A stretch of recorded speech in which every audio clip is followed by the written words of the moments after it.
उत्तर प्रदेश के 5 शहरों लखनऊ, वाराणसी, कानपुर नगर, प्रयागराज और गोरखपुर में लॉकडाउन नहीं लगेगा। सुप्रीम कोर्ट ने इलाहाबाद हाई कोर्ट के फैसले पर रोक लगा दी है और इसके साथ ही सुप्रीम कोर्ट ने कहा कि क्यों न इस मामले की सुनवाई हाई कोर्ट ही करे, क्योंकि हमारे पास पहले से ही कई लंबित केस हैं। इलाहाबाद हाई कोर्ट के फैसले के खिलाफ यूपी सरकार आज सुप्रीम कोर्ट पहुंची थी। यूपी सरकार की ओर से सॉलिसिटर जनरल तुषार मेहता ने कहा था कि कोरोना हमने कंट्रोल करने के लिए कई कदम उठाए हैं और कुछ कदम उठाने हैं, लेकिन लॉकडाउन इसका हल नहीं है।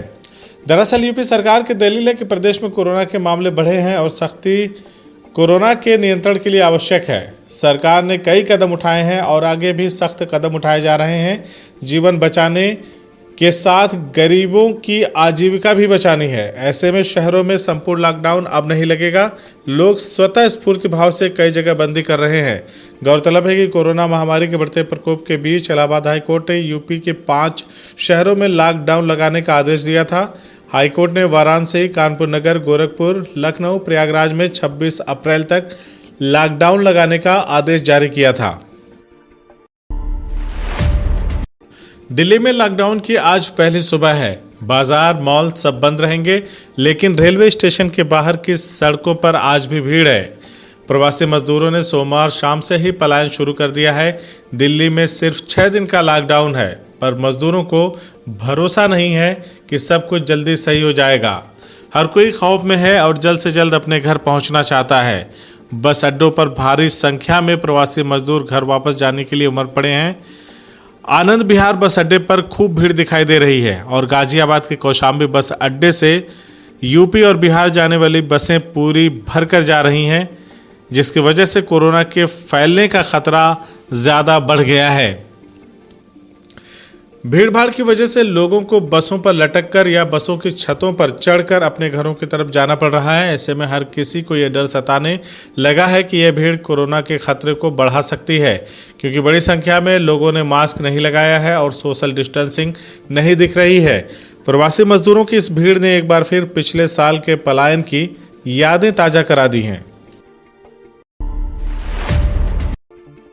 दिल्ली, महाराष्ट्र, राजस्थान में मिनी लॉकडाउन के कारण प्रवासी मजदूरों का पलायन शुरू हो गया है। घर जाने की मारामारी मची हुई है। इस वजह से कई जगहों पर हादसे की भी खबरें आ रही हैं। मध्य प्रदेश के ग्वालियर में प्रवासी मजदूरों से भरी एक बस पलट गई, जिसमें सवार 3 लोगों की मौत हो गई। बताया जा रहा है कि दिल्ली के टीकमगढ़ और छतरपुर से एक बस निकली थी। इसमें प्रवासी मजदूर सवार थे। एमपी के ग्वालियर जिले के जोरासी में बस हादसे का शिकार हो गई और पलट गई। इस हादसे में 3 प्रवासी मजदूरों की मौत हो गई, जबकि कई लोगों के घायल होने की खबर है। मौके पर अधिकारी पहुंच गए हैं। दिल्ली में 6 दिन के छोटे लॉकडाउन का ऐलान होते ही मजदूर बस अड्डे और रेलवे स्टेशनों की ओर कूच करने लगे। घर लौटने की मार ऐसी मची है कि लोग बसों में ठुस पड़े हैं। बस में सीट नहीं मिली तो छत पर बैठ गए। कल शाम से आज सुबह तक मजदूरों के दिल्ली छोड़ने का सिलसिला जारी है। कोरोना वायरस की दूसरी लहर के बीच कोविड मरीजों की बेतहाशा संख्या बढ़ी है। इसे देखते हुए रक्षा मंत्रालय का बड़ा फैसला आया है। मंत्रालय ने कहा कि अब मिलिट्री अस्पताल में भी आम आदमी अपना इलाज करा सकेंगे। देश भर में सेना के 67 अस्पताल हैं। रक्षा मंत्री ने सेना के तीनों प्रमुखों और रक्षा सचिव के साथ बैठक के बाद यह निर्देश सेना के सारे अस्पतालों को जारी कर दिया है। इसमें जिला प्रशासन या कोविड के नोडल अधिकारी के जरिए कोविड के मरीजों का इलाज होगा।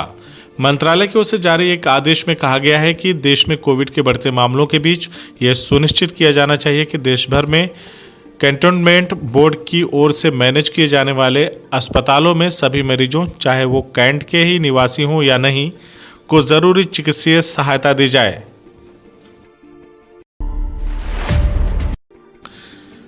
पाकिस्तान के प्रधानमंत्री इमरान खान ने अपने देश के राजनीतिक दलों और धार्मिक गुटों पर निशाना साधा है। उन्होंने कहा कि राजनीतिक दलों और धार्मिक गुटों ने देश को नुकसान पहुंचाने के लिए इस्लाम का दुरुपयोग किया है।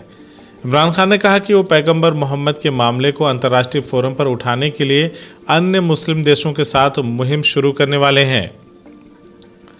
तहरीक के लब्बैक के हिंसक प्रदर्शनों की तरफ इशारा करते हुए पीएम इमरान खान ने कहा कि पाकिस्तान में एक बड़ा दुर्भाग्य है कि कई बार हमारे राजनीतिक दल और धार्मिक दल इस्लाम का गलत तरीके से इस्तेमाल करते हैं और इसका इस्तेमाल ऐसे करते हैं कि वो अपने ही देश को नुकसान पहुंचाते हैं।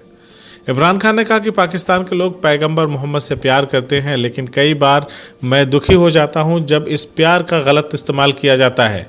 क्या सरकार इसे लेकर चिंतित नहीं है? क्या जब पैगंबर मोहम्मद का अनादर होता है तो हमें तकलीफ नहीं होती? इमरान खान ने यह टिप्पणी तब की है जब पाकिस्तान में पिछले कई दिनों से तहरीक लब्बैक के नेता साद रिजवी की गिरफ्तारी के विरोध में कई शहरों में हिंसक प्रदर्शन चल रहा है।